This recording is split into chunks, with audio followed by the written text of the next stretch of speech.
Hello and welcome to the 50th episode of Damage Control Podcasting, a professionally unprofessional look at the conventions, ideas, and genres of filmmaking. I'm here with... Cody Dietrich. Daniel Newkirk. Okay. We are now officially over the hill. 50. Ooh, baby. 50. Wow, this is only the beginning. With our old wrinkly balls. Our jingle balls. I'm glad someone laughed at that. I'm so glad Tyler's not here for this now. He's not going to berate me for it. So anyway, tonight's episode is holiday movies. Yes. Okay? Yes. All right. So tonight's trivia. I'm glad someone laughed at that because I wasn't Didn't you just reuse that joke from the last time you thought we were over the hill? No, the wrinkly balls one? Mm-hmm. No. Did I? No, it was enlarged prostate. Oh, that's the one. Yeah. Okay. If we have, though, let us know in the comments down below. Yeah, Cody's mom, let us know. Okay. Let us know about Cody's prostate, Mom. Trivia. Which holiday film started life out as Christmas 59? The story is all about Christmas, but ends on Christmas Eve. And one of the houses used is famous for being Murtaugh's family home from the Lethal Weapon series. Die Hard. No. Christmas 59 turned into Die Hard? Oh. 59. I have never seen this movie up until 2 weeks ago. I finally just saw it. Jingle all the way? National Lampoon's Christmas Vacation. Oh, that was my second guess. Christmas 59? That's what it was originally. Oh, interesting. Was it originally not intended as a sequel to Lampoon? No, so John Hughes, the writer, wrote a movie, Vacation 58, which he ended up using. It was like a short story or a short script for a movie. He ended up pilfering that short story into National Lampoon's Vacation, and then he had a sequel to his original short story, and Christmas he just pilfered 59, again. that he pilfered into. Yeah. Interesting. All right, that's one of my favorite Christmas movies, by the way. I like that one a lot, too. Chris Columbus, the director, the dude who did the first Harry Potter, he did the first Home Alone, also written by John Hughes. He was originally directing National Lampoons, but after like a week or so, he said he went up to John Hughes like, "Look, I know I need to work and I need the money, but Chevy Chase is such a prick. I can't work with him." So he's always been an ass to work and with. He walked off set, and then they ended up giving him Home Alone. Interesting. That man is really talented. I mean, directing movies, sailing ships, founding the new land. And just such a multifaceted man. Leave the jokes to me. Well, his age, take his age into consideration. Yeah, he's been around since 1492. Years? At least 1492. At least Did 1492. you hear that theory that he was like a badass military dude? I heard Columbus? Yeah. He was like a little bitch. No, he there's was like a theory that he's like some badass assassin. You mean the more I like the oh my god what as the murderous pirate killing hundreds of natives. No. As basically a pirate scumbag. Is that what the theory is? No, that's proven fact that basically when he was in what he thought was a New World, which is basically down in the Caribbeans. Right. He just Caribbean, I think it's pronounced. Yeah, whatever. He was basically just like, hey, trade, we're gold. No gold, bam, take what I want. Well, you're right, but I meant before that, even before that, in like his past life, before he became Chris Columbus, he was like this badass, like pirate mercenary dude. Huh. Okay. All right. How many Christmas movies came out in the holiday season of 1989? It's oddly specific. 25. 8. 2. Prancer and National Lampoon's Christmas Vacation. You say it like that, like it's supposed to be some giant number, and then you confuse us with, oh, it was only 2. I know, I tricked you. What? No, I disagree with that. There's no way that only 2 Christmas movies got made in an entire year. Like, especially if you count like sort of indie publishers, a nation, and like worldwide. There's no way only 2 got made in 1989. Yeah. That's what the internet said. Oh, okay. And from episode 1, the internet doesn't lie. We're now in episode 50, Daniel. Come on now. Right. You think I'd remember that. Well- Adam doesn't fact check. Well, give Adam the benefit of the doubt. They do reuse a lot of Christmas material, like, all the time. Like, how many years have they played Rudolph the Red-Nosed Reindeer every year? That's because it's a classic. No, It I didn't is. say It I is. didn't I'm say- just saying. No. I didn't say anything that didn't air. I said that came out in theaters. Okay. I believe that number then. Came out in theaters Yeah. in the U.S., maybe. I don't know. We're the only country that celebrates Christmas. No. I don't think so. I don't think that's right. Anyway, What do they celebrate in England? Hanukkah. I can. What holiday film caused its main star to have to? What? I wrote this. This is hard. What holiday film caused its main star to receive anti-rabies injections? Ooh. It's one of the ones where they was messing with one of the animals and he actually got bit by it. Was it the Ernest Saves Christmas? No. 'Cause you get bit by a now reindeer? remember, these are holiday films, not necessarily all Christmas. Oh, so this is a Hanukkah film. This is Groundhog's Day. Groundhog's Day. correct. Okay, I got information behind this. When he's in the car driving with the groundhog, he was messing with it too much, and it bit him right before the scene where he turns to go into the ravine. Wait, that's a real groundhog? Yes, I thought I could have swore that was like a puppet or an animatronic. Some of them were. Yeah. some of them were, but while the one where the groundhog is on the wheel, that is a real groundhog. Huh? No kidding. Supposedly he's another prick to deal with too. Bill Murray? Bill Murray, yeah. I refuse to believe that Bill Murray is an asshole. Bill Murray seems like such a genuinely nice guy. Are you being serious? Yeah.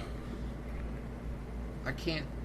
Like he's always Are going. you genuine? Yeah, like he's always going to like Mets games and stuff, and like he'll donate things or he'll do autographs for free at them, and he'll like give tickets away and shit. Like he seems like a genuinely nice guy. I'm very surprised that he would be an asshole. Okay. How many days are depicted in the film, the Groundhog Day film? How many days?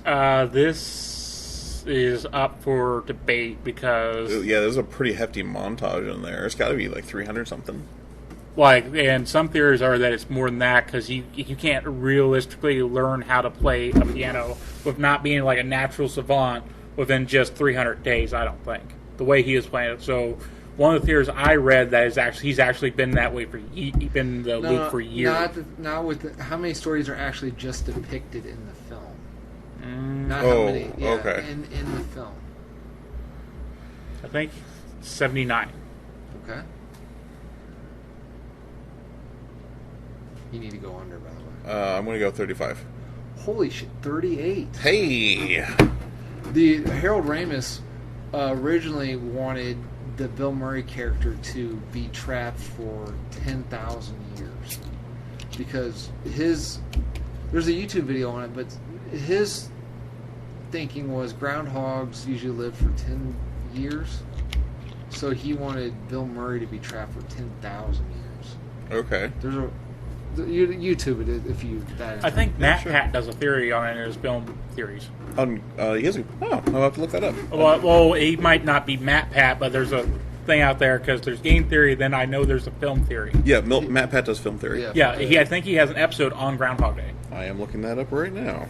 This holiday film features one of the largest ensemble casts in Hollywood history, reportedly paying Julia Roberts $11,952 for every word she spoke. 251 words for a $3 million paycheck. A Christmas movie with Julia A Roberts? holiday movie. Is this Valentine's Day? Holy shit, yeah. Yeah. Yeah. The largest ensemble cast, I remember that one. Okay. All right. This holiday film was shipped to theaters under the codename Last Romance and was supposed to continue the holiday-themed franchise started by Gary Marshall's Valentine's Day. I have no idea on that one. New Year's Eve. Oh, that's right. Yeah, New Year's Eve was supposed to be the sequel to Valentine's Day. That's right. And Yeah, it's got the yeah, dude. yeah. It's got the dude from Transformers, Josh Duhamel. No, okay. Anyway, what? Sorry, there's only one Transformers movie, and Josh Duhamel wasn't in it. Oh wow. What holiday film has 9 directors? What holiday film has 9 directors? That seems like that was a production nightmare. So it was a bad holiday movie. Love Actually? Okay, he's going with Love Actually. I at this point, no. I like pass. Holidays. It's the anthology horror film on Netflix. Okay. Don't So be- it's don't like be- it's like Trick or Treat, just multiple stories, each based on a different holiday. Yeah. And one continuous. Don't go to the next video, just in one video. It's just an anthology. It fades in, fades out. Okay. Yeah, like, was it Double X? Yeah. Yeah. All right. All right. So with the Grinch pulling in 17.9 million in the box office so far, and Christmas approaching, we decided to discuss holiday flicks. Not necessarily Christmas flicks, but holidays in general. We can talk about Christmas too, but we don't have to solely do Christmas movies. So speaking of the Grinch, I haven't seen anything with Cumberbatch's Grinch. The original Grinch scares the crap out of me. The what, Grinch? The oh shit. The Ridge Grinch scares the crap out of me. I don't really like watching it, and I didn't really care for Jim Carrey's Grinch. How are you scared of the original Grinch? There's that What? scene. Yeah, exactly. In case for the people who can't see the audio format, the scene where he discovers the plan and then his smile. Yeah? And plus, as I discovered, Tyler told me, didn't Boris Karloff do the voice? He does the narrator, I believe. Oh, yeah, I don't like the voice. You're Plus- a mean one, Mr. Grinch, You have termites in your smile. So did you guys like? Do you guys like the Grinch? That's a classic. Well, the original one is anyway. I love it. I try and watch it every year. Yeah, that's a classic. And that's the Dr. Seuss thing. Yeah, the Dr. Seuss one. Yeah, Jim Carrey's I will avoid at all possibilities, but Jim Carrey's was a part of my childhood. That's a movie I got for Christmas, so I can at least watch it every year as nostalgia. But I can notice some of the in it. How could you gritty reboot the Grinch? He just kills all the Who's. yeah, he just kills the Who's when he takes the Christmas presents from him. It'd be pretty gritty. No, he takes the gifts and then leaves basically booby-trapped gifts. Oh yeah, like the Nightmare Before Christmas Halloween presents. Yeah. Yeah, But he's Pretty actually sweet. trying to kill the people instead of like, oh, look at this scary, cute thing. Yeah, Okay. behind that. Okay. So, what are some of your favorite holiday flicks? Number one has to be Christmas. Holiday seasons are actually flicks. Your favorite holiday films? That is National Lampoon's Christmas Vacation. Okay, I just saw that for the first time. You what? Yeah, because he doesn't like comedies or good Yeah. movies. I didn't realize Griswold's kind of like a badass. Yeah, Like, yeah. I just That- assumed he was just like a pushover. No, that's the point though. He's When kind you've of a had prick. enough, you just had enough. Well, there's that scene. The where, man punched a moose. You know why he did a moose? Yeah, He punched a moose. yeah, he punches a moose in Family Vacation. Vacation. Oh, I haven't seen it. Yeah, he But- basically. You haven't seen Vacation? No. Did you think he goes crazy in Christmas Vacation? He goes crazier in regular Vacation. Do you know? Oh, yeah. You know when he's punching the Santa Claus ornament and then he starts kicking it? Mm-hmm. It's because he broke his pinky when he punched it. So rather than cutting, he just started kicking. Oh, to that's hide awesome. the scream? But I do like the scene in Christmas Vacation where he's at his boss's office and all like the big wigs are walking by. He's like, "Kiss my ass, kiss your ass, kiss his ass." Up yours? Yeah, I thought that was pretty funny. Well, because they don't listen to him anyway. So. Yeah, I thought that was pretty. What'd But you say? I meant Merry Christmas, sir. I just didn't realize because I just thought he was like a pushover, wimpy Oh no, Griswold's awesome. Yeah, I didn't realize that. I think my favorite scene in all of that is after he has lost his fucking mind and he's walking down the stairs with a chainsaw and he hits the thing on the banister and he's just like and cuts the top of it. I fixed the railing. No, that's so great. Speaking of the chainsaw thing, I like it when he originally comes out. A ridge comes out to cut the tree, and his Seinfeld neighbor and her husband's like, "Where are you going to put a tree that big?" And he's like, "Bend over and I'll show you." And that guy says something. He goes, "I wasn't talking to you." That was pretty funny. So yeah, that caught me off guard. Okay, so Christmas Vacation. Christmas Vacation, Grinch Stole Christmas, and then The Ridge or no? The Ridge. Okay. The Year Without Santa Claus. Oh, that's a good one. What's that about? It's the one about the year without Santa Claus. Santa Claus gets sick. Okay. And can't deliver toys. Is it animated? It's Claymation. animated. Claymation? Okay. Yep, It has one of my favorite Christmas songs. Have basically nothing to do with Christmas. The Snow Miser and Heat Miser song. Oh, so that's where that comes from. Yeah, I know that I'm song. Mr. White Christmas. Right. I'm Mr. Snow.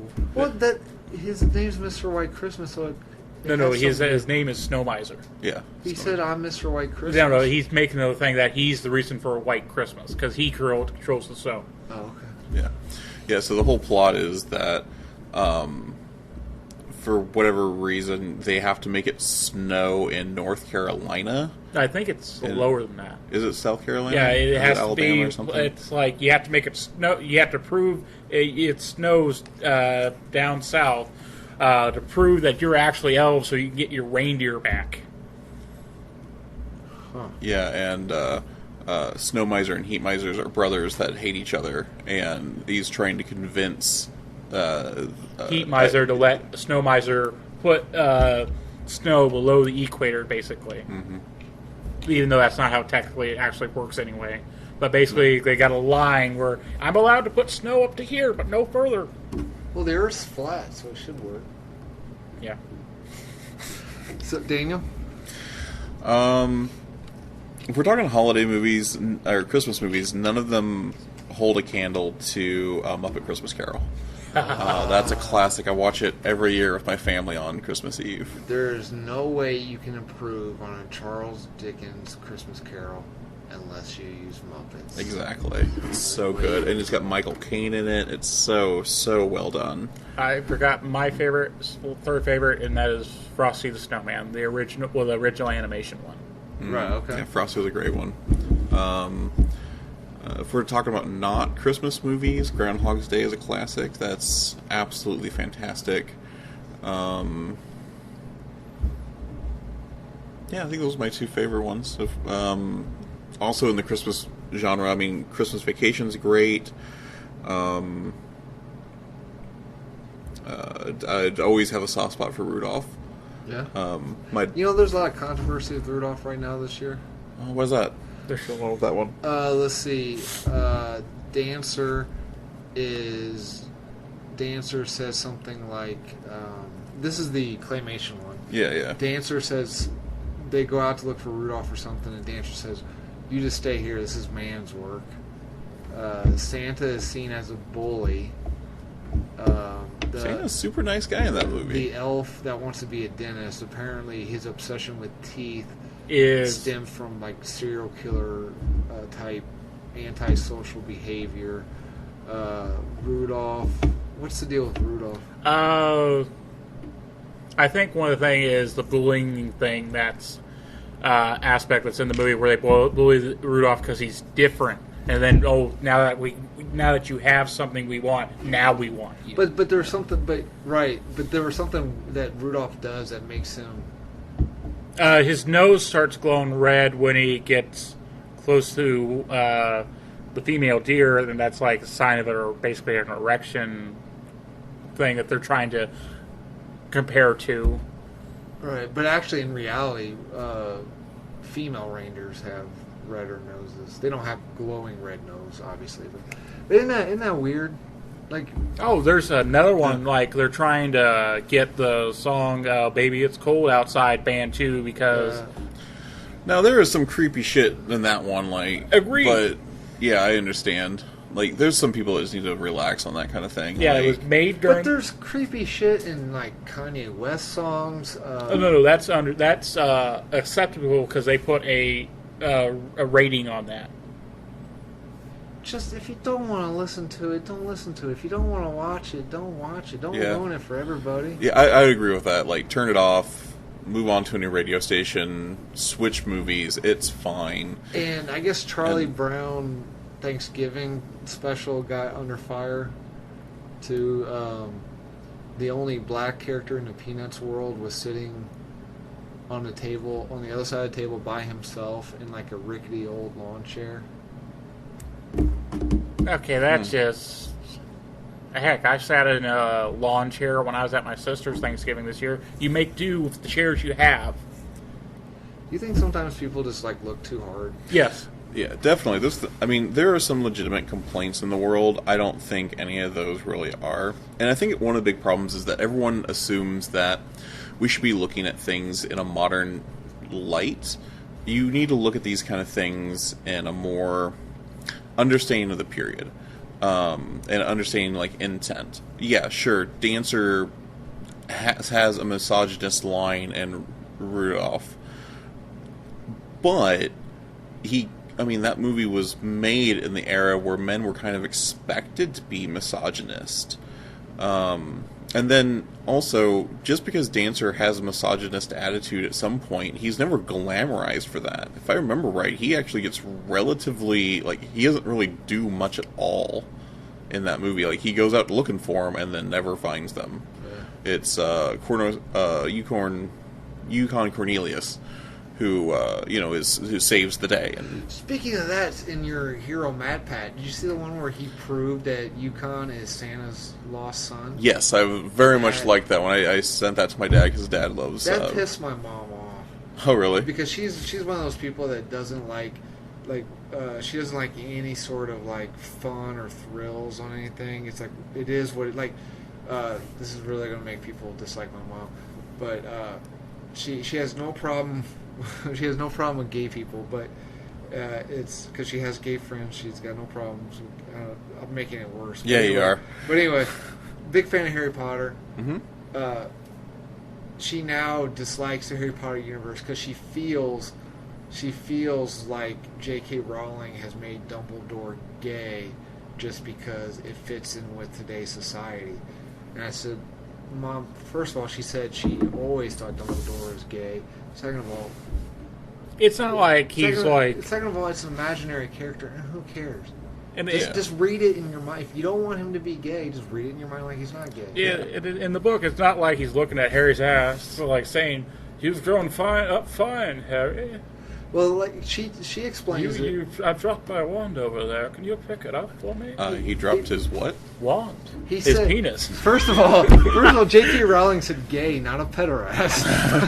No, but that's what people were like, because the most homophobic, like, oh, no, he's going to be perving after all the boys in his school then. Because people take it to the extremes on everything.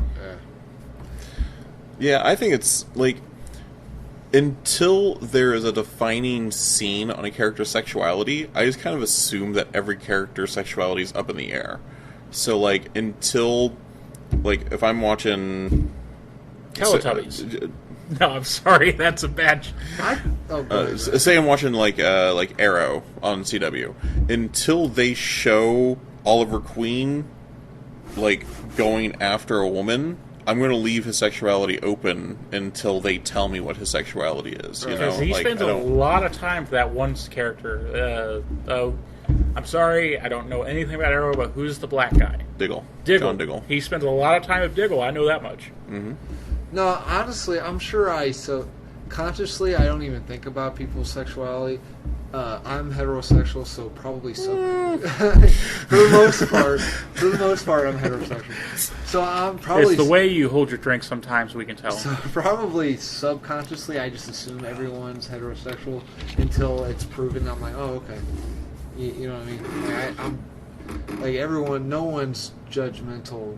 No one should be. Even people who say they're not judgmental probably are subconsciously. Oh, well, yeah. I mean, I think people like automatically fill in the holes. So if you have a... That's what she said. So if you have a character and you have features of that character that are undefined, you tend to define them just from your own personal experiences. And then until the writer, director, producer redefines those aspects, you just kind of have that running headcanon on that character. And that's fine. I think there's nothing wrong with taking a look at that character and going, I believe that character is straight or believe that character is gay, as long as when they prove you wrong, you're not upset about it. Because it's their canon's correct, not your head canon. You have obviously never read any fan fiction. I have. Fan fictions aren't official. I know, it's All just... right. We are way off topic. Sorry. All right, Just a little bit. I think it was my fault anyway. Christmas story-wise, flicks, I like the He-Man and She-Ra Christmas special. No. Orko steals one of Man-at-Arms' newest technology and goes to Earth and kidnaps these kids during they're out sled riding, I think. I watch it every Christmas. I can't... See, You watch it every Christmas and you can't tell us what it's about? I used to watch it when I was hanging up ornaments on the tree. I believe there were... No, what I was saying was I think they were sled riding or they were trying to get a Christmas tree. I can't remember which one it is. And then they go back to Eternia where they're kidnapped by Skeletor. So, Man-at-Arm kidnap the kids. No. Orkos. Orko steals the latest technology of Man-at-Arms. Okay. Which is like a time-traveling spaceship deal. So anyway, they go back to Eternia where they're kidnapped by Skeletor. Skeletor takes them to the evil Horde to see Hordak, and Hordak's like, "Get these fuckers out of here!" And the kids fall in love with Skeletor and start giving him hugs and everything. And he's like, "What is this warm feeling that I feel?" So then anyway, at the same time, at the Eternian castle, they're setting up. I believe it's Adam's birthday. Adam's birthday is Christmas. Well, there is no Christmas in Eternia. Yeah, but all right, never mind. So anyway, the party turns out to be a Christmas party. He-Man saves the day. Skeletor, while now having feelings for the kids, is still evil. It's pretty cool. Ernest Saves Christmas I like a lot. Yeah. It's a great one. I like White Christmas. What's the other one?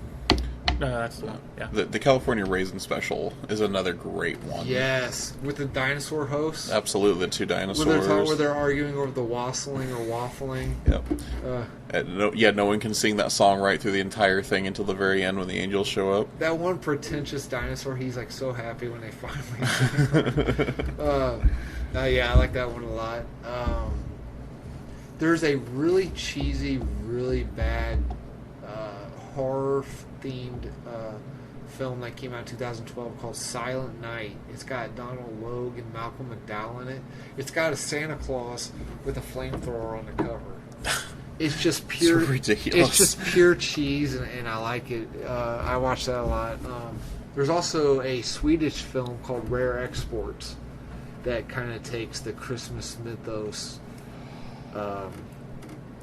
in like reality. It's pretty cool. I like that one a lot.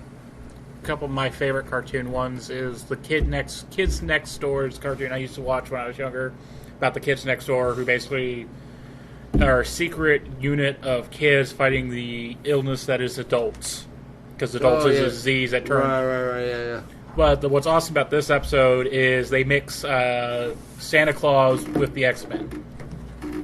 So all of his elves are basically just the X-Men. And the way Santa can tell people are naughty or nice is that he has a special cerebral room where he can see every kid on Earth at the same time. What movie is this? This is not a movie. This is a cartoon Christmas special called The Cave. Codename Kid Next Door. Codename Kids Next Door. Oh, okay. That and the Johnny Bravo Christmas specials. Oh, I haven't seen that. Are they good? They are fun because you have the original where he accidentally knocks Santa out because he thinks he's a burglar, and then he has to deliver Christmas. And it ends with one of my favorite lines, "Here's your gift, but remember, round two's next year." And next year they actually get in a fight again. I always liked Robo Santa on Futurama.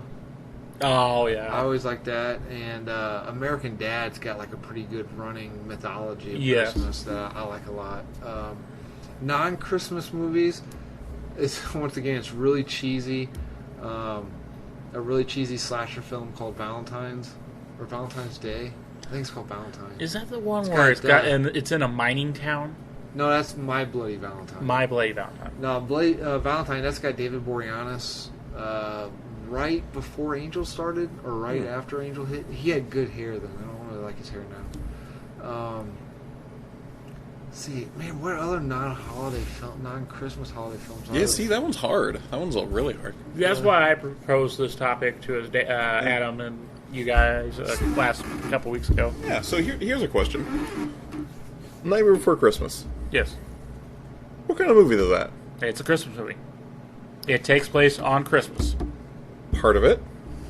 Yes. It also starts in the Halloween era, or Yes. starts right before or right after Halloween. Right after Halloween, yeah. It's It's a holiday flick.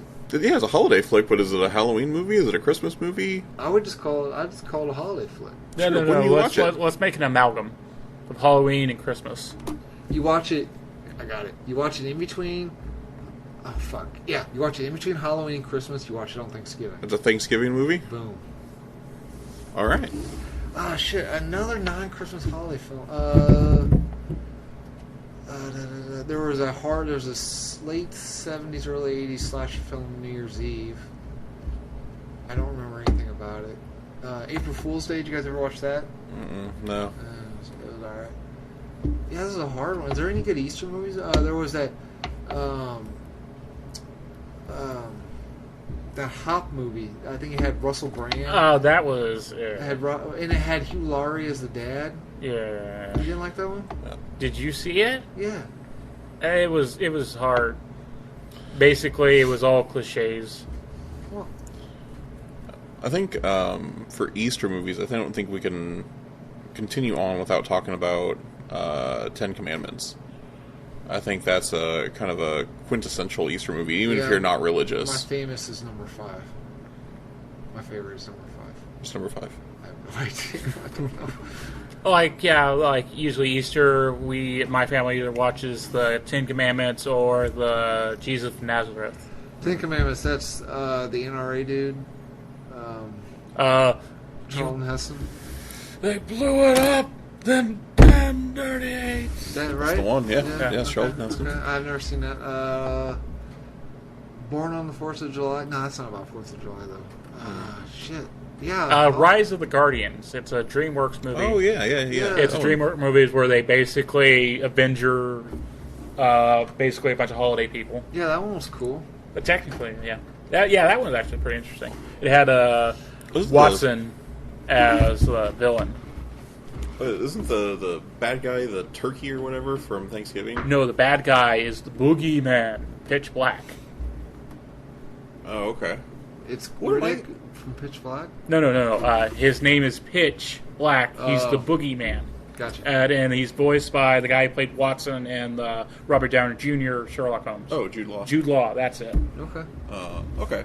What's the one where the whole plot is the bad guy is angry at the holidays surrounding them because they keep like shouldering in on his holiday? I thought it was like the Thanksgiving turkey, or maybe it was the Easter bunny was the bad guy, and he was trying to kill the Santa Claus and Is it the Santa Claus? Jack-o'-lantern.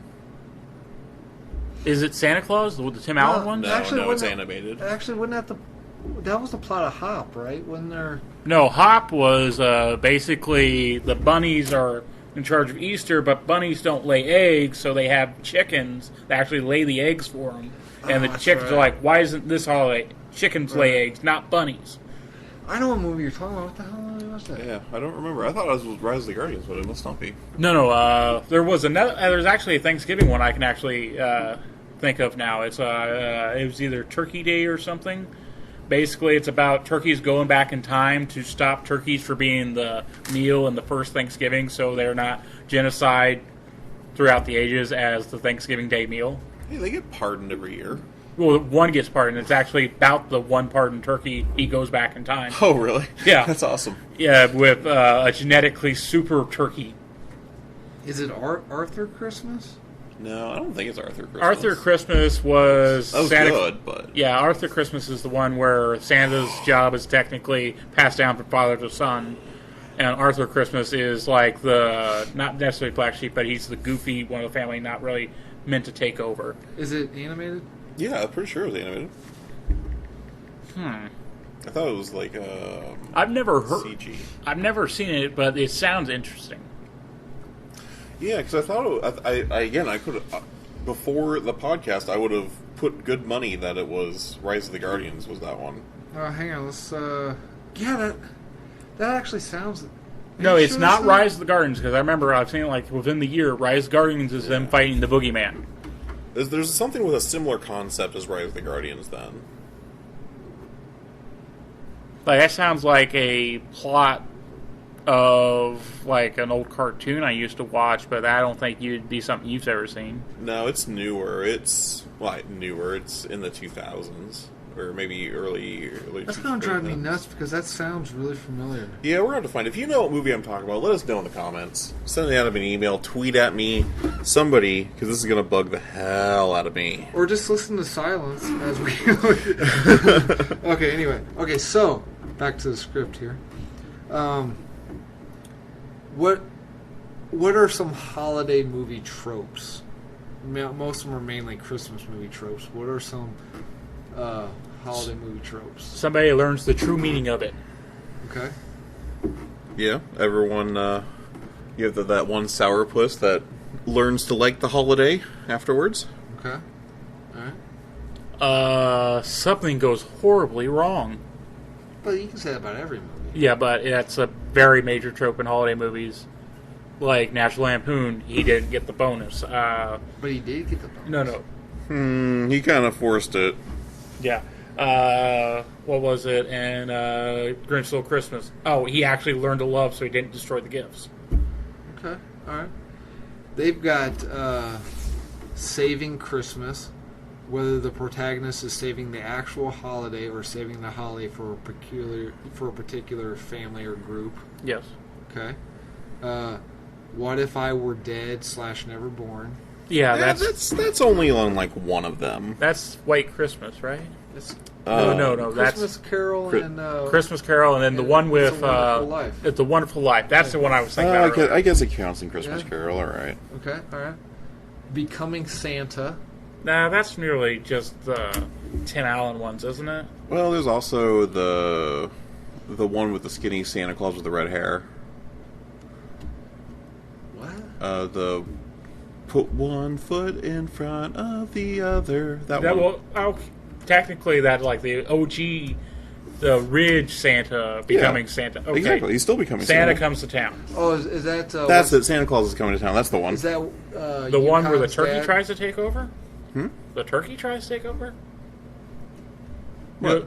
No, Santa Claus coming down. That's not the one where the turkey tries to take over. It isn't. No, is it Santa not? Claus, the one is where he becomes Santa Claus. Yeah, that's what I'm saying. That you have Oh, it right. That's the name of that movie. The one Okay, with the my apologies. That's, Probably the most famous rendition of that song, by the way. That's Yukon's Cornelius' dad. Yeah, okay, whatever. No, well, Ernest Saves Christmas is about becoming Santa Claus. okay. He yeah. doesn't become Santa Claus, he just fulfills the role for a night. Well, no, No, never he mind. becomes No, Santa. you're right. No, he doesn't become Santa. Somebody No, else not, becomes right, Santa. not Ernest, but the character, yeah. A parental figure is dead, dies, or an estranged, Jack Frost. or a couple is estranged or becoming estranged, then get back together. Jack Frost. Michael Keaton. Oh, yeah.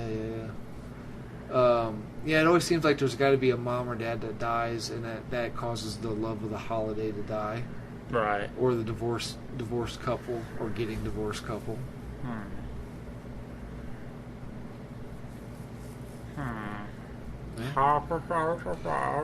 Kids teach adults to believe in Santa. Yes. That's which one's that? That I think Pretty that. much all of them. Oh, believe in Santa. I thought it was Yeah. believe in Christmas spirit again. I mean, a big one is a Miracle on 34th Street. Yes. Right. No, because the girl doesn't believe in Santa. Yeah, she does, because then No, Santa... no. Then, Remember, because she doesn't believe in anything. yeah, and then Santa teaches her to believe in him, and then she gives all the letters to the judge, and the judge starts believing in Santa. No, the lawyer does. Well, they go through a loophole technically with showing in God we trust. So if we can put our faith in God, we can put our faith in Santa. Well, that's the remake. The original, they would bring... The what? The Orig, they brought in a giant sack of, like... Letters to the North Pole. letters to Santa Claus, like, yes, hundreds upon hundreds, and they dump them all over the judge's desk. And the judge's like, stop. Yeah, and that's what makes the judge change his opinion. Because if a federal government agency declares this man to get the letters from the North Pole and to Santa Claus, then the judge must acquit. Has to declare him. Why would a Wookiee be on Alderaan with all them, what's the little guys? Ewoks. It just does not make sense. If it does not make sense, you must acquit. Romantic comedy go-tos. Uh, This you should know because you're big into like. No, you're the rom-com dude. No, Is We're it all Cody? rom-com. No, I mean, Cody's more into rom-coms than I am. I enjoy a good rom-com, but also for dating, you have to have a couple on your DVD shelf. yeah. I did. Yeah, that's true. Meeting the parents. Okay. Meeting the parents during a Usually major Christmas holiday. time, yeah, right. Embarrassment in front of the parents. Bringing home a Jewish fiance to a Roman Catholic. Odd Christmas one. party. Let's call it odd one out. Odd one out. Okay. Yeah. Odd one out. Okay. Because that can cover more than just the hating on Jews. Okay. You brought it up. Our did bring it up. resident Jew isn't here, so I got to pick up the Jews. Yeah, we might lay off that. Well- Yeah, because... Well, Tyler's Jew-ish. No. Okay. Thank you. Adam. Thank you. That one just hit me. You got to give it to him on that one. That was pretty good. That You can just hear Tyler face palming at home already, just like, oh, these idiots. Okay. All right. Okay, so you guys ready to move on to tonight's homework? Yeah, let's do it. Okay, so tonight's homework was to create a film around a holiday that currently doesn't have any films based on it. Okay, I have a list of the U.S. federal holidays.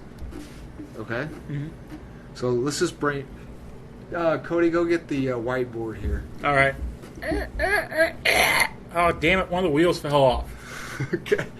All right, the list of the U.S. federal holidays. New Year's Day. Okay.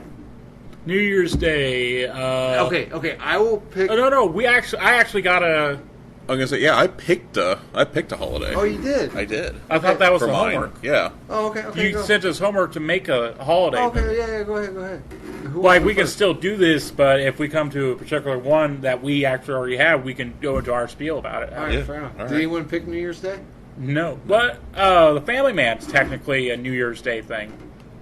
The Nick Cage movie? Yeah, I'd clarify that as a holiday movie.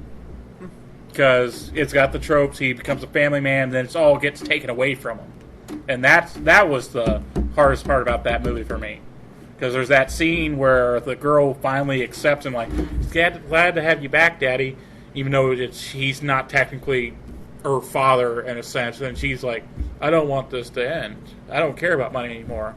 And then that was the biggest dick punch in that entire movie. Okay. All right, so... okay. What else would you call it? It's a pretty big dick punch. Yeah. Okay. New Year's Day. Okay, I'm going to name the holiday. Daniel, off the top of your head, just name a genre, and then we'll just roll with it. All right. All right? New Year's Day. Rom-com. That's too obvious. Okay, rom-com. Fuck you. Rom-com sci-fi. A sci-fi com? A sci-fi rom-com. Okay. Oh, fuck. I don't want to go to the trope time-traveling movies, so I want to go to a different way. Okay. New Year's resolution. I'm going to start dating... dating people who are down and won't lie to me. No. We're doing a sci-fi rom-com. We're doing a sequel to what was the name of that? How? What was the name of that sci-fi movie that came out? It had Dennis Quaid in it. It had Ben Foster. He was ripping the dead skin off of him when he came out of. Started with a P. Prometheus? No. Pandorum. I've never seen that. Yeah. The one where they all have like space sickness or whatever. Yeah. Yeah. Okay. So at the end of the movie, you discover. So the plot of Pandorum is it's a giant. It's basically Noah's Ark in space. Mm-hmm. So the Earth is dead. They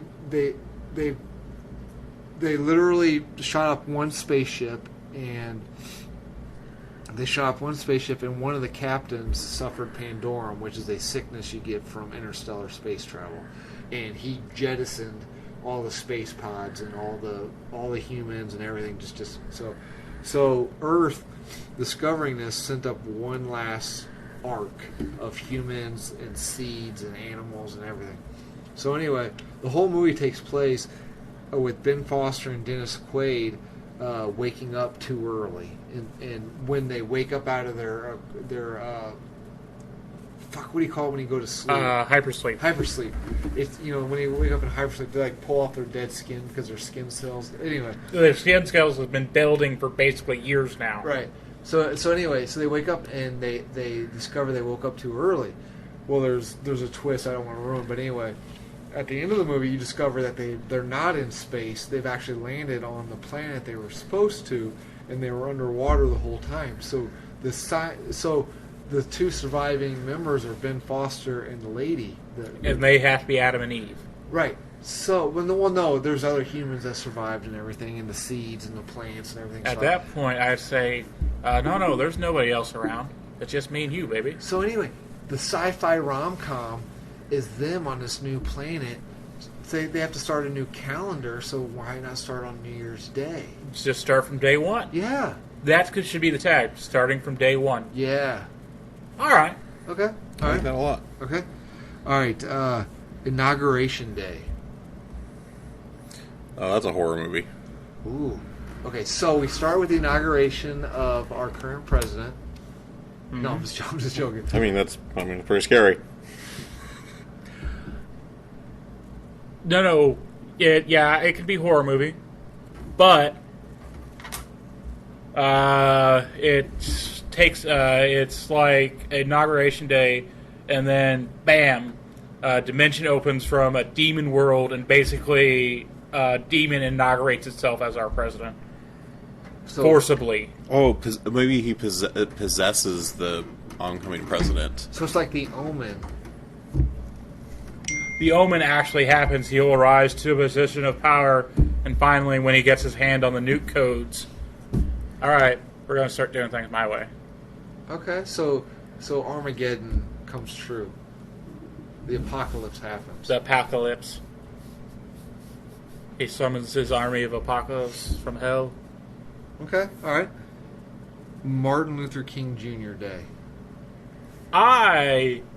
There's kind of a version of this, but I don't know if it's PC to say it. What is it? Well, that's why I'm asking your guys' permission first. There's already an N? Well, I'm not going to say the word, but I'm going to basically say somebody's already done a version of this, and I think it might be funny. All right. Okay.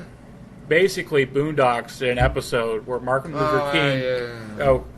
Yeah. That's why I'm asking. Okay. Or should we come up with our own? Because that seems like a pretty... I would 100% watch that if it turned into a full-length movie. That would be really great.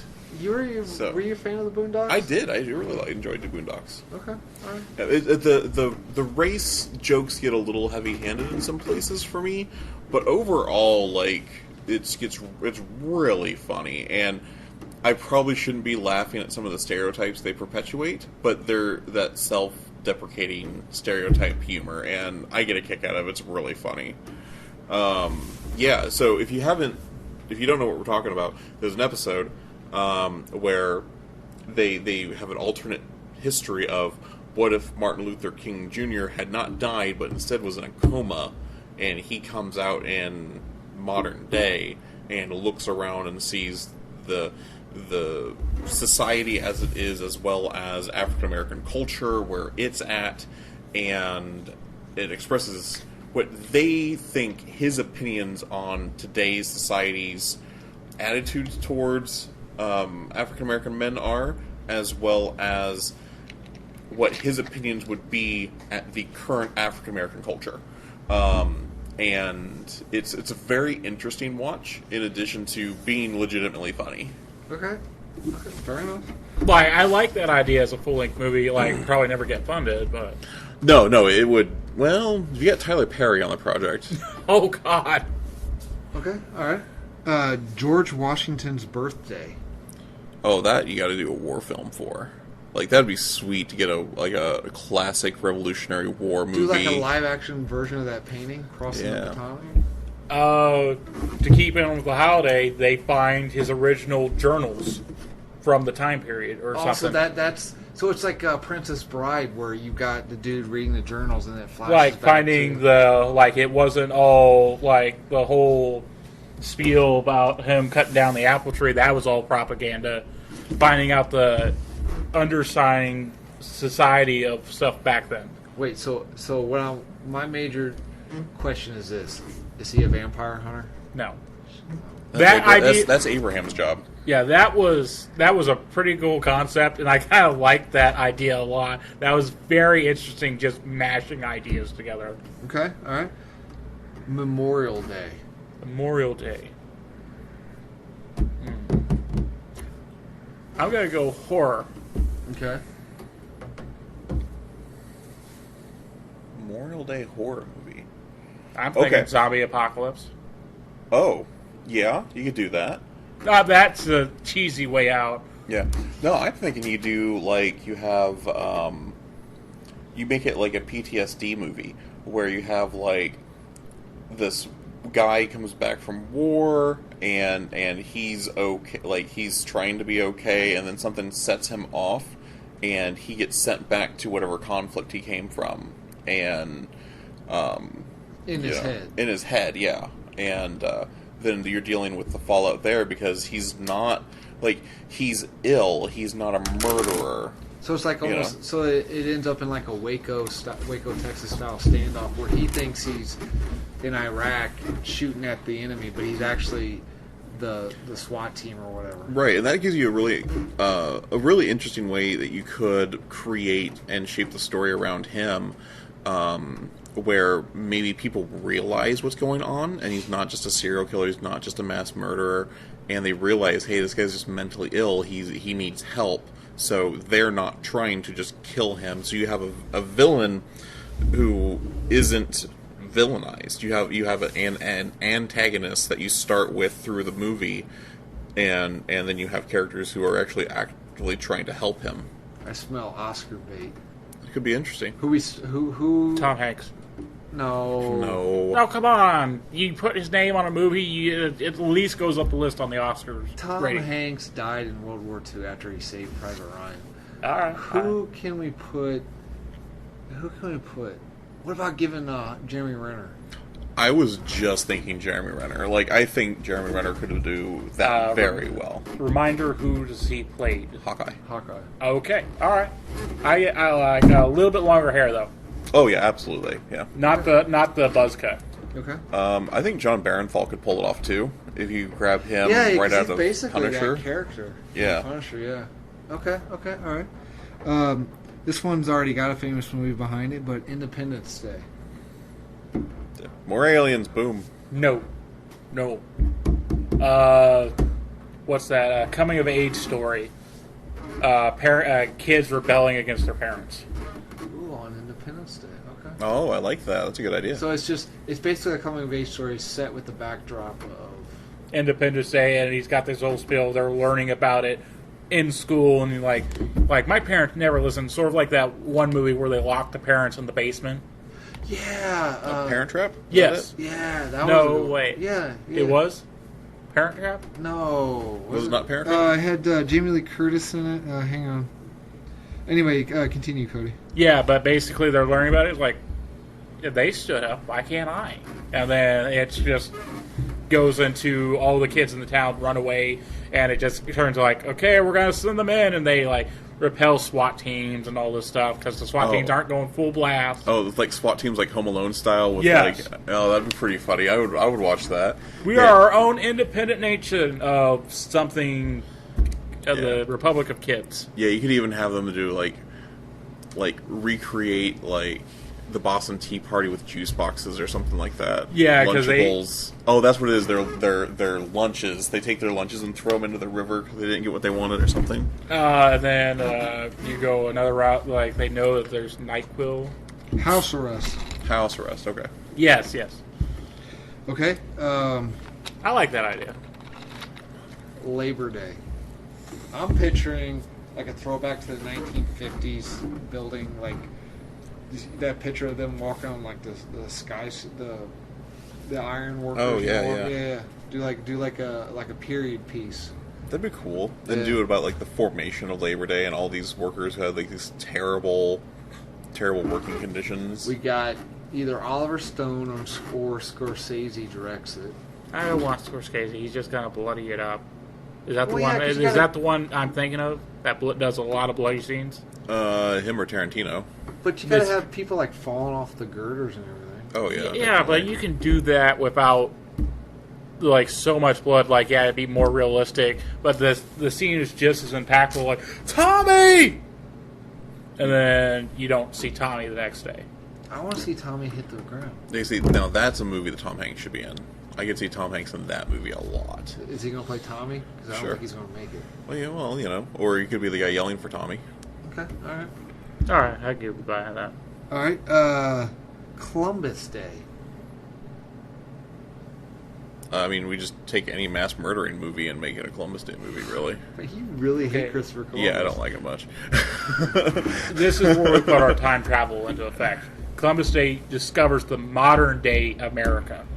Oh, gets sucked into a whirlpool So like and shot like a forward. Bill and Ted-esque movie. Not Bill and Tess S, like a strange portal at sea, Right, but and I mean- he washes up on. But I mean, in that that sort of sense of like a level of realness and humor.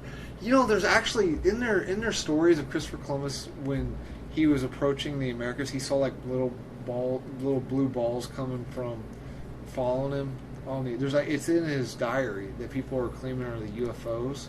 Oh, Well, okay. what if we use that for the basis where it transports us into he finds the modern day Caribbean? Yeah, that'd be fine. Yeah. Okay, and then we put it that it's the aliens' way of destabilizing our world. Because basically he goes back to these wild stories, so little technology is too advanced. We never popularize America, and therefore half the world is undeveloped. Interesting. Okay. All right, I like it. Okay. All I can right. see that. Veterans Day. That one, I think, should be like a home drama about like soldiers returning from war and like reintegrating into society. Okay, what about this? What about not World War II veteran? Because what the Korean conflict, was that like the next oldest? Yeah, you've got World War II. Big one. The next one was Korean, and then Vietnam, and then Desert Storm. Okay, let's use the Korean conflict, Vietnam War, somewhere in there. Yeah. And his grandson, or it'd be his Yeah. grandson. You know, the millennials, like they think they're entitled to everything, and he's I'm a millennial too, technically. So don't give me that look. So anyway, he's from that generation where you know, like salt of the earth. If you wanted something, you worked for it. You know what I mean? Like there's the conflict of the old man teaches the veteran. Old man teaches, because let's say the kid, the grandson or granddaughter, doesn't matter, is in trouble and is either jail time or boot camp. So they choose boot camp, and it's about like the 2 weeks or whatever of freedom left that he has, and the grandpa teaches the kid like responsibility and maturity and all this, and then the kid teaches the dude to like take the stick out of his ass a little bit. Okay. I got a scene for this. So it's like a dramedy. I like it. Okay. All right. I got a scene for this. The kid's obviously every day he's got like $1,000 smartphone, and he's like, "This piece of shit. I can't get on the internet when I want." And the old man's just thinking about the time that the radio comm that his platoon had got shot, and they couldn't even reach for air support and whatnot, and half his platoon got massacred while this kid's bitching about how his cell phone's not on the internet fast enough. Oh yeah, because he can't check his Facebook. Yeah, absolutely. Yeah, see, my uncle, well, my great uncle, he had a similar. This is actually a real life similar version. Him and it wasn't his wife at the time, but his wife now. They would communicate. He was in the Vietnam War, and he would record. He had a reel recorder, and she had a reel recorder, and they would record, notes to each other, and then they'd have to be shipped off the seas, get it, listen. She would make one, ship it back, and I mean that probably took however long that took, and people bitch today because they're not getting it instantaneously. Yeah, definitely. That'd be interesting. All right. Okay. All right. Okay. Oscar scene right there. Yeah. Thanksgiving. I think you go just full-blown comedy with that one and do like a National Lampoon's Thanksgiving. I was thinking Pilgrims and Indians, Quentin Tarantino style. Ooh, that'd be good too. I'd watch that. Like a Hateful Eight. Also version. Also comedy. Well, it's Quentin Tarantino. It's always comedy in those. You know what I mean? Yeah, I could see that. That'd Yeah. be fun. It'd be interesting. Okay. All right. Get a kick out of that. I want it to be a scene where the pilgrims bring like 3 pies and maybe 2 loaves of bread, and the Indians just bring the rest, kind of all smug like. Okay. Okay. And of course, Christmas. The marketplace is saturated with Christmas movies. How can we make one different? Let's make it about Hanukkah. A Christmas movie about Hanukkah. Then isn't it a Hanukkah movie? No, it's a Christmas movie about Hanukkah. So let's say you have 4 guys. In a pizza place? Well, no, not necessarily. Okay. One of them is incredibly handsome, and he owns his own business. I knew this was going somewhere. And then you have like the other 3, and 2 of them are brothers. Is one of the brothers good looking? No. Shit. But one of them is married. Okay. And he's married to a Jewish girl, and it has to deal with like them like dealing with like the Hanukkah and that side of his family being Jewish, while the other ones are celebrating Christmas. I was thinking more of a Mortal Kombat style. Santa, a bulked up Santa. Wait, what's the Hanukkah? I don't think Hanukkah has one. Hanukkah Larry. Hanukkah Larry. You just have a menorah throwing candles. No, like what was this? The from Beauty and the Beast. Lumiere. Lumiere. That's it. Yeah. No, okay. All serious. How can we make a Christmas movie different than? Oh no, they got the Hanukkah zombie. What? Futurama? They have the Hanukkah zombie? Yeah, they have Santa Bot, the Hanukkah zombie, and Kwanzaa Bot. I don't remember the Hanukkah zombie. I remember Kwanzaa Bot.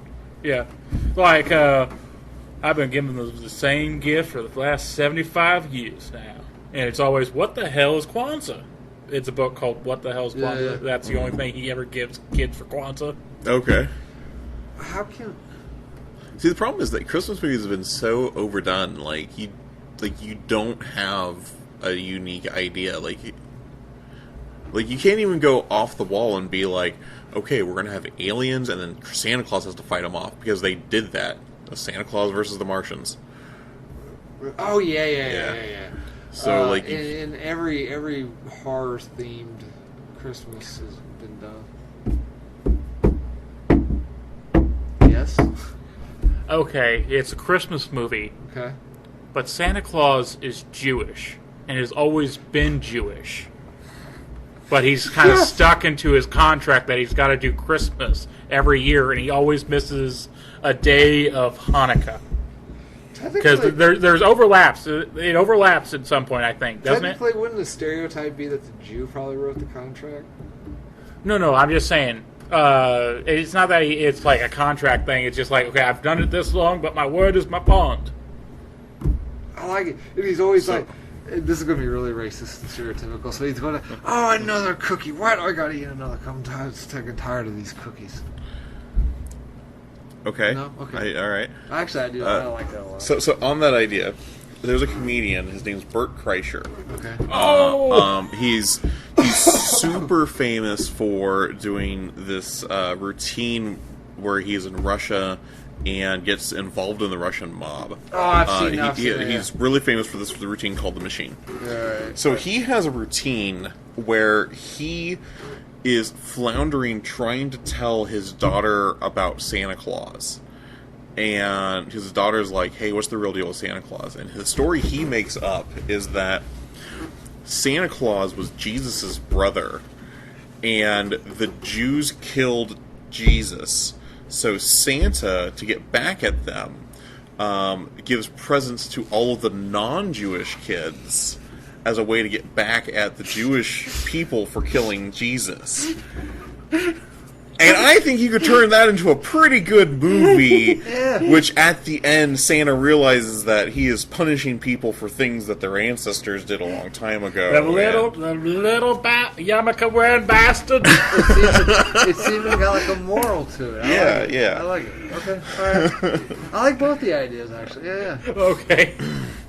So we talked about my favorite cartoon animated He-Man Christmas special. How would the Transformers celebrate Christmas?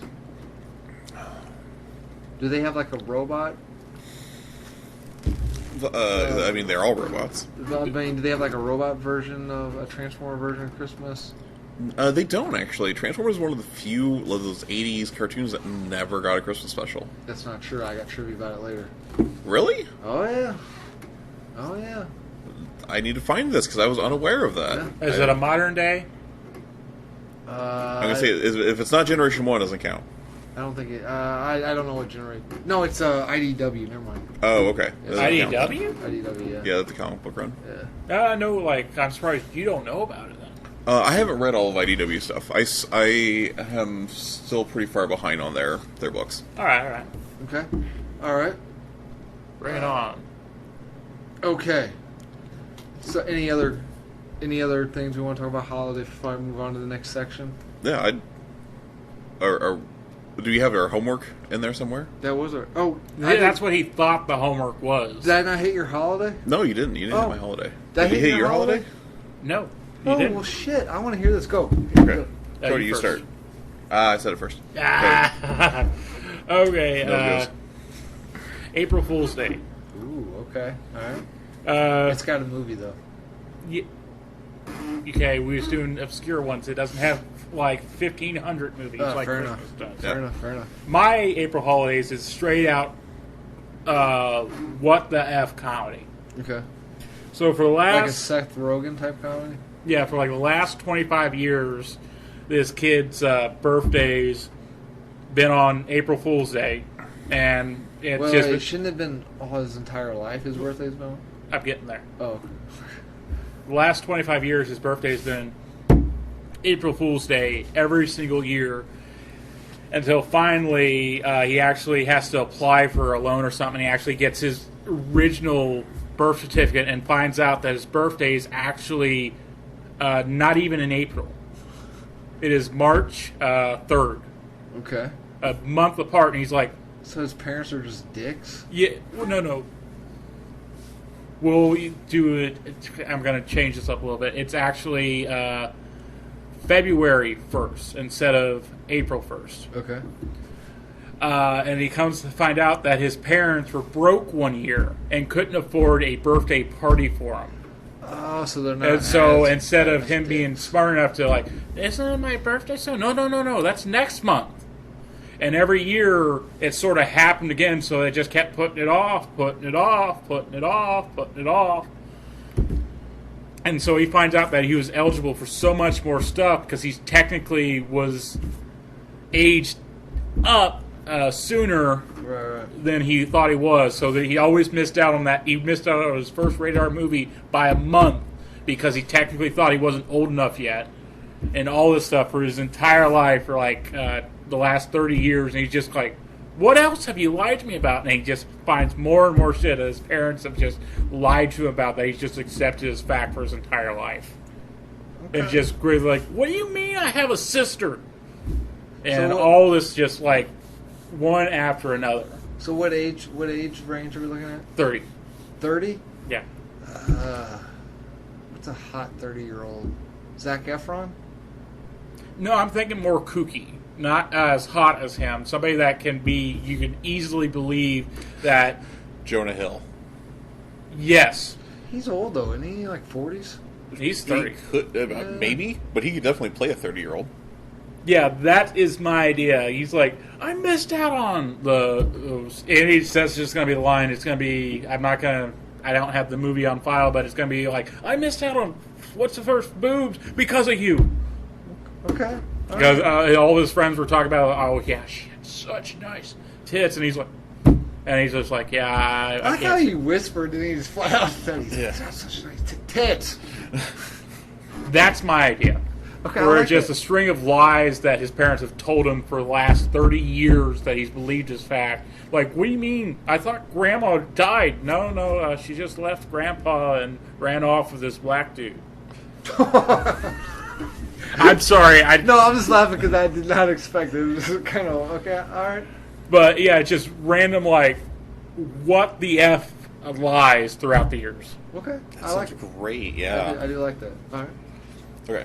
So, mine is on Flag Day. Oh, well, I never would have guessed Flag Day. Yeah. Okay, all right. So, it's going to start off, it's going to be kind of segmented.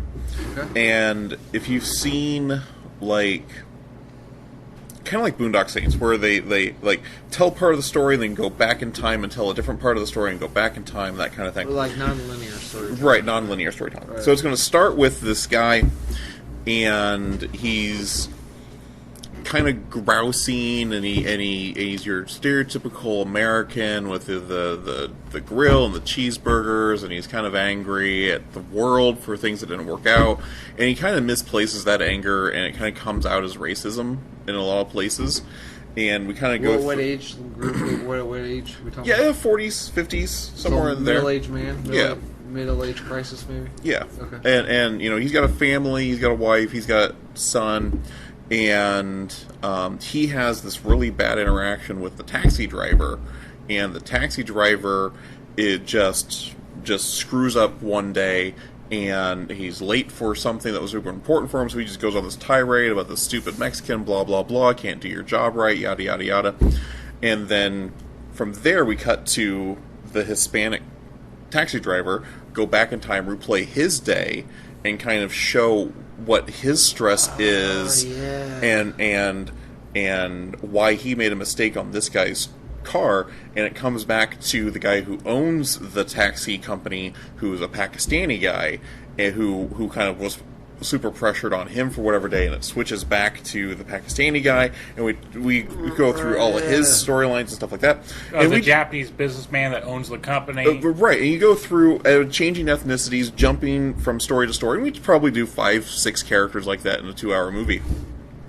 But the important thing is that at the end of each storyline, people they're hanging flags in front of their doors, and the obviously American guy hangs the American, like maybe he hangs a Confederate flag, maybe he hangs an American flag.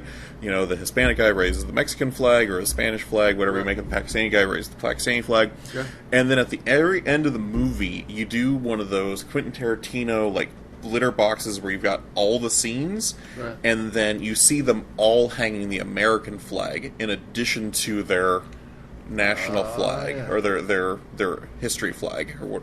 Their ancestry flag. That's the one I'm looking for. That's the word I'm looking for. And they all hang, like, the Japanese guy hangs the Japanese flag at the end of his story arc, and at the very end, right before credits roll, he raises an American flag too. Okay. I like that. Yeah, that's my idea for Flag Day. I never would have guessed Flag Day. What did you just like? Did you just randomly look up the most obscure thing and build around it, or what? Well, no, I was just kicking back and thinking, trying to find a good holiday, and like I kept coming up with like April Fools and things that holidays everyone remembers, and I was this close to doing a Boxing Day one, which is the day after Christmas. And then I remembered Flag Day, which is this obscure, crazy holiday I remember from elementary school, and thought that could be a lot of fun. There was 0 Flag Day movies out there That you know about. I would be very surprised if there was even one Flag Day There's a Japanese hentai flick. Not safe for work. Okay, alright. Alright. So, I like that. I like both of them. Moving on to the next segment that I'm testing the waters with before our rebirth. Since we're talking about holiday movies, my next segment is called Netflix. Netflix. Okay. F-L-I-C-K-S. I'm just going to list off some holiday movies that are currently on Netflix. Alright. Okay. All right. In case you're interested. So it's kind of like a recommendation section, but... We're not really recommending them that they're terrible. Or have you even seen them? Most of them I haven't seen. Okay. So these exist on your Netflix with an X for our segment Netflix with a CK. Netflix. I'm confused as fuck. Anyway, just in case you want to see something, here we go. The Christmas Chronicles. Oh, that has Kurt Russell in it, right? Kurt Russell. That's actually on my list. That looks pretty good. Yeah, it's not bad. He does some Elvis singing in it. Not bad. Nice. Okay. I wasn't too sure about that because he's not fat. And that kind of loses my Santa chub for me. No, it's not bad. A Very Merry Christmas. Bill Murray, that's a stand-up special. Yeah, more of a, like a Christmas thing. It's not a stand-up special. It's like a... It's a... Christmas skits. Yeah, type thing. Pottersville. There's a Bigfoot spotted in a tiny all-American town, but it's really just Michael Shannon in an ape costume. What it has to do with Christmas, I have no idea. Okay. But That's just, you brought up your Christmas movies and this was in the list? Okay. Red Christmas. That sounds like a horror Christmas movie. Yes. If you feel like the holiday season is too cheery and not bloody enough, then feast upon a schlocky horror flick about an Australian family who are terrorized by a brutal Christmas gift with a shocking secret. Red Christmas. Dun, dun, dun. And then Tree Man. Tree Man? Tree Man. Horror. Horror? I'm gonna go with action. Neither one here. Ever wonder where your Christmas tree comes from? This engaging documentary follows just one of the thousands okay. I of wasn't tree going farmers. there at all. I thought this was going to be a cheesy. Where did the Christmas trees come from, Dad? They don't. They certainly don't chop them down. No, that'd be wrong. They just appear someday in a field. Hey, did you hear? Okay, so on that idea of not chopping down Christmas trees, have you heard about people who replant their Christmas trees? Yeah. Huh. Yeah. Yeah. I've heard about that. I only just heard about this like last week, and they dig up the roots, dig up like enough structure for after the Christmas season is done, they go and replant the tree. Yeah, it's crazy. I had no idea you could do that. You can replant almost any tree. Yeah, I just had no idea that was a thing you could even do with pine trees. That was so interesting to me. So, just testing that segment out, what do we think? I think there needs to be a little bit more meat to that one. Oh, I'm either putting too much meat on it or not enough. Sons of bitch. It was just more of like a recommendation section. Yeah, here's 5 things that I saw on the Netflix originals list before I came to the podcast today. We haven't seen any of them. Sons of bitch. Okay, I'm just testing the waters. All right. We're getting ready to rebirth ourselves. We're pretty shallow on that one. Keep it between 0 and 9. 0 and 9. 0 and 9 what? 0 and 9 on your list. When you get past 13, that's when I think we start having a problem. Okay, post-pod trivia. Okay. What is the name of the Christmas-themed horror film being filmed in Ernest Saves Christmas? The Santa Sleigh. with SLAY. Yeah, I'm with Daniel. I think that's what it is. Christmas sleigh. Oh, okay. I got the pun. That's the important part. How many lights does Clark Griswold put on his house in A Christmas Vacation? Oh, it's like 200,000 twinkling Italian lights or something like that. Yeah, 300,000. 25,000. 25,000, okay. In A Miracle on 34th Street, The Ridge, does Santa sleep with his beard tucked in or out? Seems like an odd thing, so I'm going to say tucked in. Out. Out, because the cold air makes his whiskers grow. Oh, that's right. Yeah, I remember that. This one was for Tyler, but maybe you guys know it. Is it a Hanukkah trivia? No, you racist. In White Christmas, Danny Kaye and Bing Crosby's characters belong to what division in the military? He's seen it a lot, that's why I made it for him. Okay. Air Force? Well, I meant like the numbered division. Oh. Sorry. 501st. What? 501st. No. Oh, okay. 151st. Oh, I had two of the numbers right. In IDW Generation 1 continuity, the magic of Christmas caused what Transformer to write a crummy children's book detailing how he beat up Megatron with the help of Buster and Santa Claus? I have no idea. I haven't read this issue. I know it exists because there was a Transformers Holiday Special issue like 3 years ago, and I haven't gotten that in my... Okay, this sounds amazing. This sounds like Santa Doom level stuff. It seemed pretty cheesy. I actually might still have a copy of it over there. Here's a hint. I picked it because of the name of the Transformer. I don't know what you like. Thundercracker. Thundercracker writes the book? Yeah. Interesting, okay. It- Okay, so that would have been... yeah, that's about right, because it takes place after All Hail Megatron, and him and Megatron had a pretty good fight in that series, I think. I thought IDW was pretty gritty. It is, but they do some tongue-in-cheek stuff, funny stuff, too. Okay, alright. Film tagline shuffle. The film tagline shuffle. I'm going to name off a tagline. You name me the name of the movie. Okay? Alright. We're going to start off easy. Scott Calvin must become Santa. No ifs or ands. ... Just one big butt. Santa Claus? Santa Claus. Yes. He's having the worst day of his life. Over and over. Groundhog's Day. Okay. Bill Murray is back among the ghosts. Only this Scrooged. time it's 3 against 1. Okay. The most fabulous music and mirth show in motion picture history! Exclamation point. Mirth and motion picture history. Yep. So it's a musical holiday story. I don't know. White Christmas. Oh, okay.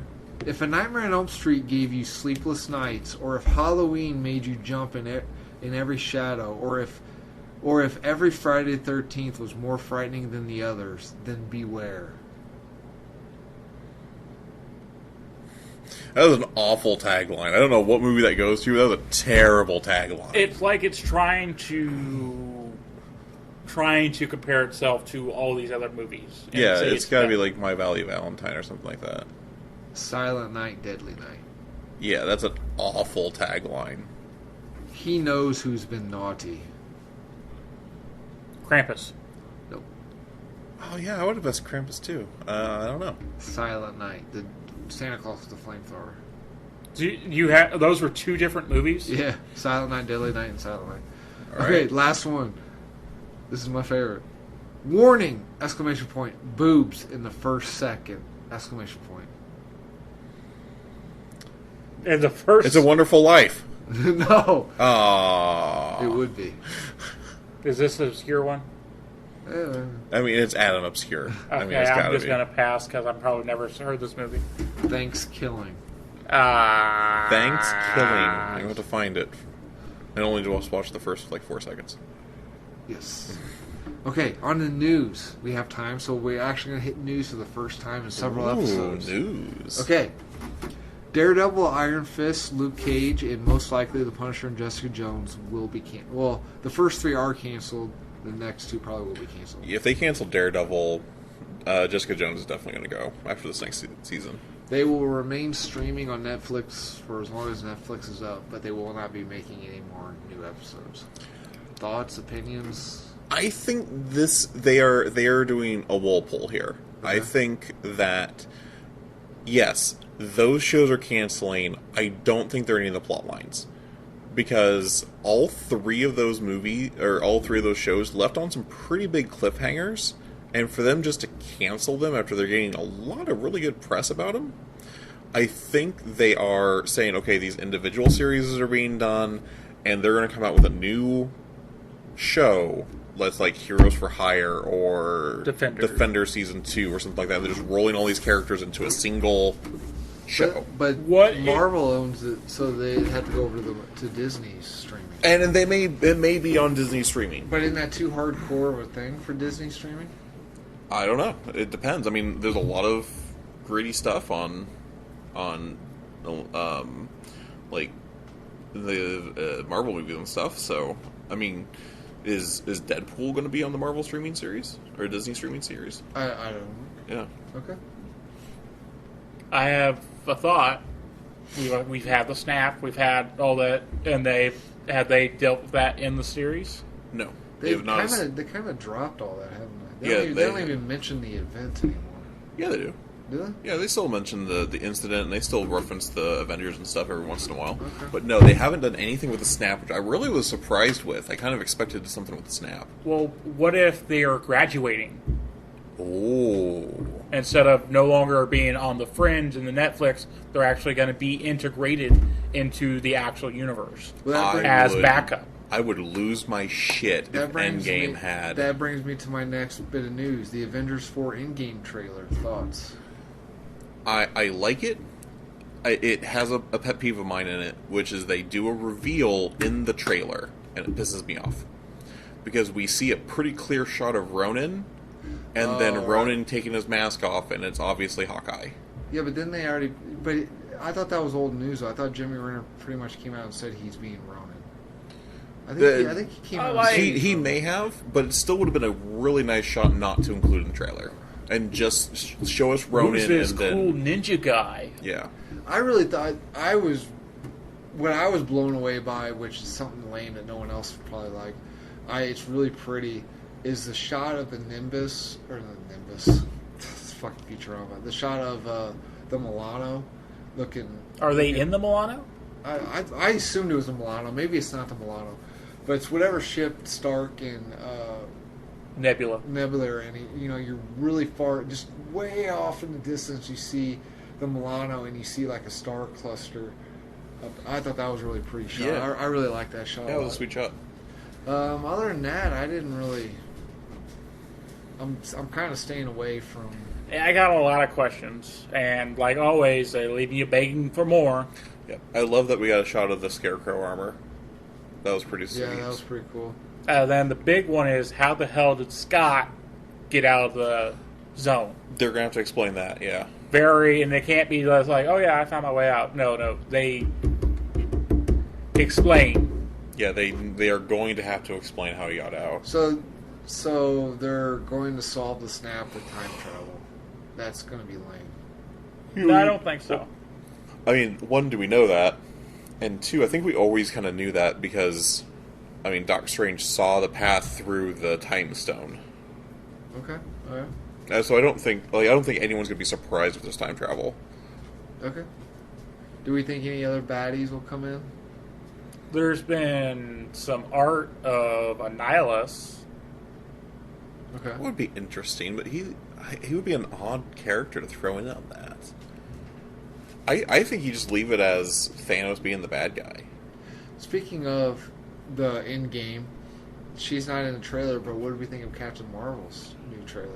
I haven't seen the Captain Marvel trailer yet. Oh, okay. I like it. I want her to pluck Nick Fury's eye out. Well, no, because he still has the eye. I want her to... Did you know how when she's got the helmet on, her hair's mohawked up. They got a really cool shot. It's not a spoiler or anything. So the helmet or whatever it is on, you want to call it, she's got like the mohawk. When it comes off, her hair just like doop, drops down. It's really kind of neat. Oh, that's so awesome. It's like the mask comes up and her hair just like pops up into like a Spartan warrior thing. And then when it rolls off, It's an exhaust port. her hair just like. All right, that's pretty cool. Yeah, it's pretty cool. It's an exhaust port. Is it an exhaust port? Well, she's got so much energy just radiating off her. It's got to go somewhere. That's how I'm going to actually visualize it. I like it. Okay. Okay, all right then. I know I've seen a picture of her. Basically, looks like a Super Saiyan with the energy wreathed around her and her hair standing up with the gold. Jude Like, she Law- looks pretty sweet. Jude Law is his character, a toy, a vinyl pop toy. Has Oh, revealed I ain't trusting any of those. that he is not. He is not Captain Marvel. He is Jan Gott or whatever, the bad guy. Okay. Yeah. Is it Brie Larson who's playing Yes. Captain Marvel? Yep, yep.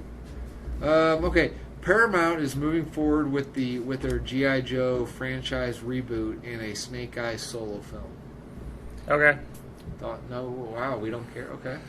Yeah, I mean, unless they are going to do it in a completely different tone, it's going to be just a throwaway action movie. Why don't they give the Bumblebee makeover? If they do that, I'll start getting excited for it. Like But- characters in the What? original outfits. How do you do a movie with a completely silent protagonist? Like, I understand Work for Blade Runner. What? Work for Blade Runner. Oh, yeah. Like, there's talking in that movie all the time. Harrison Ford, that's the one I'm talking about? Yeah, this is the only audio is the narrator. No, Blade, Harrison Ford talks. He does the robot test. The robots talk. There's that great, I don't know if it's the alternate cut, but where the main guy does the thing. Like, I have seen the stars and the, like... Right. There was that Netflix. What movie did I watch? I don't know. You talking about Witness? Maybe. There was that Netflix movie that just came out called Mute. Netflix. I'm talking Oh, is that the same thing with the Quiet Place? Quiet Place. Maybe that, okay, because that was the entire premise behind it. Yeah. That was the idea. So the entire thing is like, so what do you want to do today, Psychiatrist? You have anything to say? And you're also assuming that they're going to do the silent Snake Eye, because the original Snake Eyes wasn't silent. He wasn't? He wasn't. Okay, so that's just some flavorful thing they added on to him later. Yeah, the original Snake Eyes in the 80s Marvel comics, he talked. But not much. Was he a dick? He was kind of a douche. Yeah. So what if this is about the vow of silence? That could be alright. His mouth got him in a whole lot of trouble, and that's actually what led to the plot twist. Like, you let him get away. It's because you blabbed your freaking mouth and couldn't keep it shut. You kept fucking tweeting, man. You can't tweet our position, you dick. Okay, all right. This is kind of cool. I kind of feel like maybe the NSA has tabs on us. But in our Disaster Flicks episode, Tyler created the film and concept of a apocalypse. Mm-hmm. Well, there's a... I feel like Hollywood's listening to us, okay? Alright. There's a horror movie you can find streaming on Amazon that's titled Lamageddon. Oh, them bastards. But I think it's a joke because you can watch the trailer, but if you go to buy it, it's Not available? $1,000,099 to buy in high def, or $999,000 for standard definition. Okay, this sounds like a scam. I want to crowdsource it. I want everyone to chip in a few bucks. I want to buy this movie. You can watch the trailer for free. Lamageddon.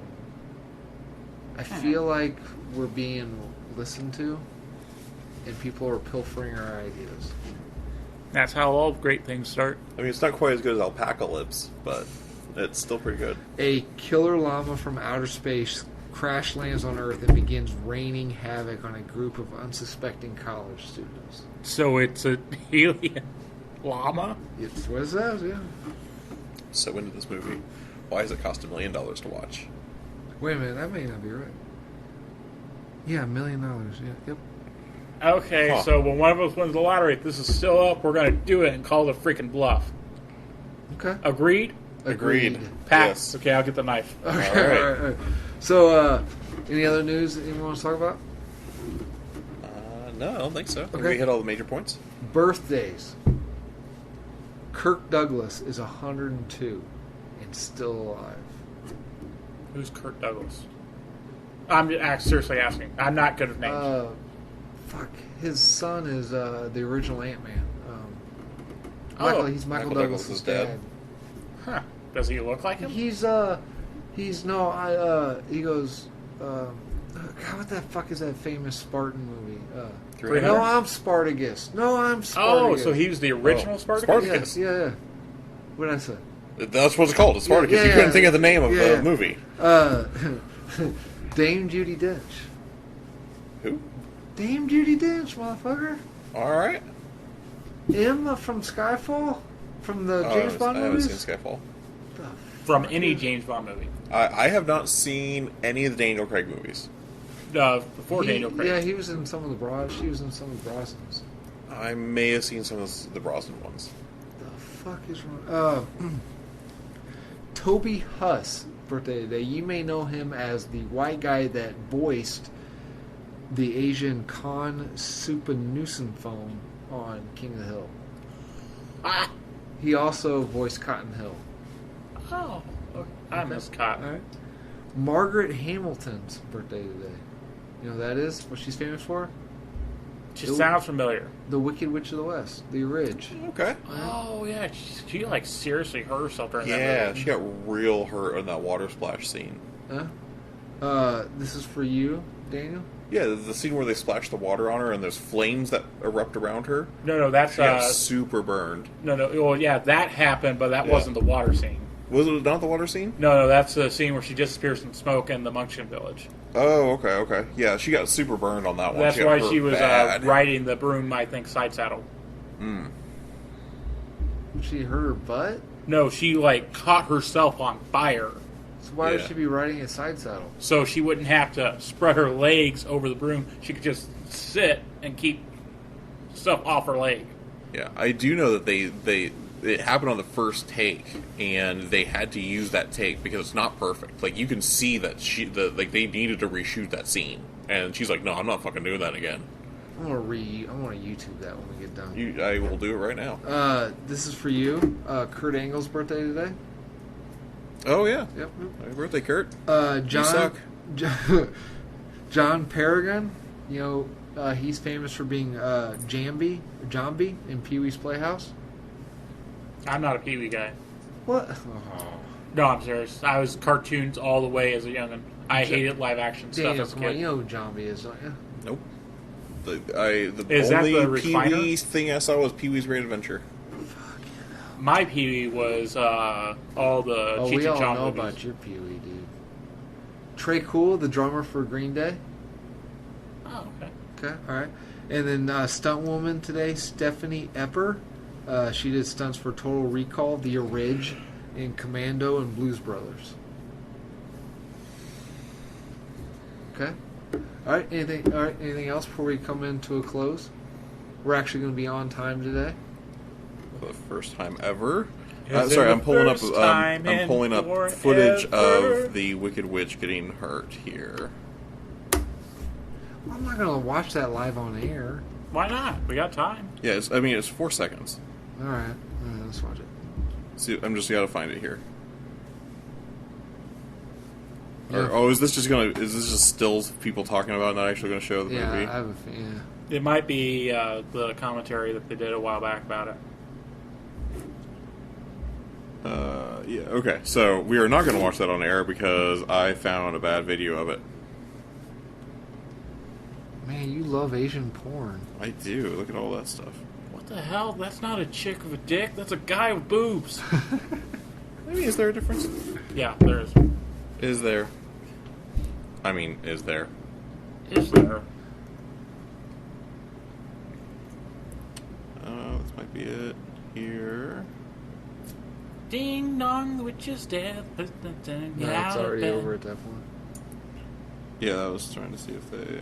Okay, anyway, we're not going to watch it here. Anyway. Well, we'll find it. We'll fail with it. Yeah, check it out. She got really hurt, and the scene is really bad, because you can see her, like, flailing in the fire if you look for it. It's pretty bad. Okay, alright. Just like that one rumor that there's a motion hanging themselves in the background is false. It's...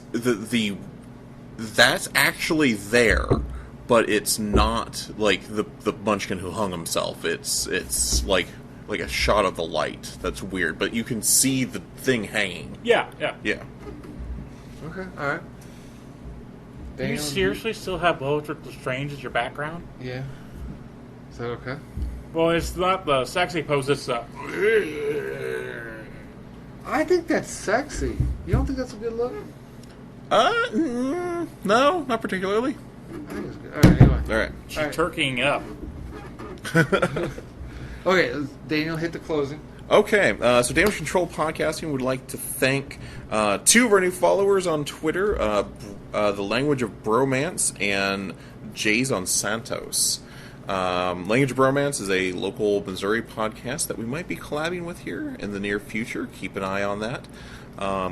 Also, on SoundCloud, thank you, Jacqueline Nelson, Betty Taylor, Carter Beats, Tammy Dansby, and Angela White for now adding yourselves to our collection of people who listen to our podcast. So now we can actually say our listeners and not just Cody's mom.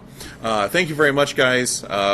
Really appreciate it. Your support matters an incredible amount that someone wants to listen to us jabber on about movies. Thank you very much. My uncle said he was going to subscribe. I guess he didn't. What's your uncle say? I'm not going to say that on air. Okay. He gets mad. Oh, okay. Alright. We gotta do your... No? Okay, alright. So anyway, you can find Damage Control Podcasting on across social media sites, at Damn Control on Twitter. Cody, Reddit. At Damn Control Podcasting. Have you done Message us. Have you done anything? /you, Damn Control Podcasting. /you, Damn Control Podcasting. I don't have a computer. I'm trying. There's a thing on the smartphones called apps that allow you to... I have the app. Right. See, I've got this whole folder for social media for the page, including Reddit. And once again, click that is Reddit. a lot of Asian porn you got on that phone. Well, that's only in the Tumblr section. Oh. And that's until the 17th. My work schedule has now changed, so I will have more time to devote to the podcast, I believe. And... Okay, alright, anyway. Congratulations to Cody for getting a daytime shift. Yeah, it's going to be hard. I have to go I have a bedtime again. That's going to be weird. It is weird. It'll make your serial killer pastime easier now that you don't have to work at night. Oh, yeah, but it's also the thrill of doing it when you can actually get caught. Oh, that was what the thrilling part was. You are a strange dude. Okay, anyway. YouTube, SoundCloud, iTunes, Facebook, Damage Control Podcasting, and contact us at damagecontrolpodcasting@gmail.com. You have tonight's tagline, since you had it last... Oh, you guys both had it last time. You have it tonight. Okay, I have the tagline. Yeah. Do not open till X... That's it. Happy holidays.